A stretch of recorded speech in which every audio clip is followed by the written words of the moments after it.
Okay, we're here on Bounce Around Charleston, and standing here with me is Mr. Lloyd Hale. Welcome to Bounce Around Charleston. My pleasure, thank you. Now, we're here today to talk about mental health. Yes, sir. And the health issues and the situation that follows that. You have a wonderful story to tell. So I'm going to let you tell our viewers about your story and where you are dealing with mental health. Okay, well, my name is Lloyd Hale. I'm a certified peer support specialist and patient affairs coordinator with the Charleston Dorchester Mental Health Center. And that's a fancy title for a person who is diagnosed with a mental illness, helping other people diagnosed with mental illness. So you were diagnosed with a mental health problem? Yes, sir. Yes, sir. I was diagnosed with schizophrenia almost 20 years ago. And now you're helping people. Absolutely. Tell us your story. When I was a little younger, around the age of about 16, well, actually about the age of about 13, I started experiencing some different things. I started getting really paranoid. Also, on top of the paranoia, I started thinking I could have conversations with people in my mind.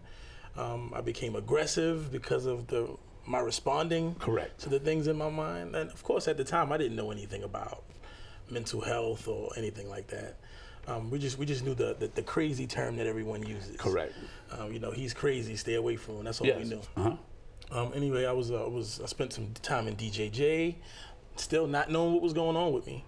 I spent some time in the hospital, the psychiatric hospital. William S. Hall is what it was called. Okay. Where I started receiving treatment for all of the stuff that was going on with me. Because someone noticed that you were having a problem. Right. Okay. Right. And it was I saw a few doctors. I was prescribed some medications, and you know it's just not easy to deal with that. It's just not easy to deal with, especially at a young age. It's not easy to deal with taking medicines and hearing all of this new information from doctors. And how old were you when all this started? This started around the age of about 13, 14. 13 or 14. I didn't get the diagnosis until I was about 17. Wow. Yeah, so I went through it for a while with just no information, no support, anything. Okay. And so from there, after you were in the hospital and you were diagnosed, then what happened when you came out? Oh, so many good things happened. And when I say good things, I don't say every day is a good day. Okay. You know, when I came out of the hospital, I was released on what they call a conditional discharge. Now, before I went into and going through all this stuff, I was smoking marijuana, drinking, you know, had a very unhealthy lifestyle. Okay. So I was released from the hospital under what they call a conditional discharge, meaning that I had to stay away from drugs and alcohol, take the medications that were prescribed for me, see mental health treatment as they saw fit. Okay. I had to go to probation and parole on a regular basis. I had to agree to random drug screens. You had to stay on a path. Absolutely. Okay. Absolutely. In order for you not to have to go back. Absolutely. But now I also realize, Lloyd, that there are some misconceptions about mental health. What are they? Just, you know, even I was affected by these misconceptions. Some of the misconceptions are that if you are diagnosed with a mental health disorder, that you can't be intelligent at the same time. Okay. That you probably wouldn't go back to work, or that you couldn't have a family of your own one day. Okay. You know, those are a lot of the stereotypes and misconceptions, that you're just you're this nobody now that you have this mental illness. Okay. So, and that's why you're placed on medication. Absolutely. And then there's the importance of the medication. What is that all about? Oh, medication I think is important. I think medication works side by side some other things. Medications, I think, and these are my words and what it's done for me. Medications, I believe, kind of brought my symptoms down to a silence. And after the medications did its work, I had to do some work. I had to learn more about my diagnosis. I had to learn about some healthy things that I can be doing to build myself. I use the example is, if I couldn't read before I started taking the medicine's not going to help me read. Correct. I have to start practicing new behaviors and new skills so that as I grow, I develop some healthier things to do. But now, do you have to stay on this medication for the rest of your life? Oftentimes, that is the popular belief, is that you have to stay on your medicines. I've met a few people here and there who hadn't, but for the most part, people have to stay on medications for the rest of their life. For the rest of their life. Now, okay, you have actually gone from the hospital, and now you're mentoring other people. Absolutely. I mean, so how are you perceived? Sometimes people say, I don't even think you have a mental illness. Sometimes people just find so much hope in knowing that, hey, this is a guy who was diagnosed with schizophrenia. Schizophrenia is one of the tough mental health disorders. And someone who has schizophrenia and has walked this road, it gives people hope that no matter what I'm going through, I could possibly start making strides towards a healthier lifestyle. Have you seen some other people from your past who knew you when? Oh yeah. And how do they respond to you? Well, they call me a square now. They don't quite understand me now. They don't understand, how could this really be Lloyd Hale? Absolutely. Who I knew when? Yes, sir. Oh my goodness. Yes, well, you know, I do know that it's real. The part about the medication is real, because there was somebody that I knew of that if this person was not on their medication, they would call everybody's house in the community and just wreak havoc, just all day long until they got back on their medication.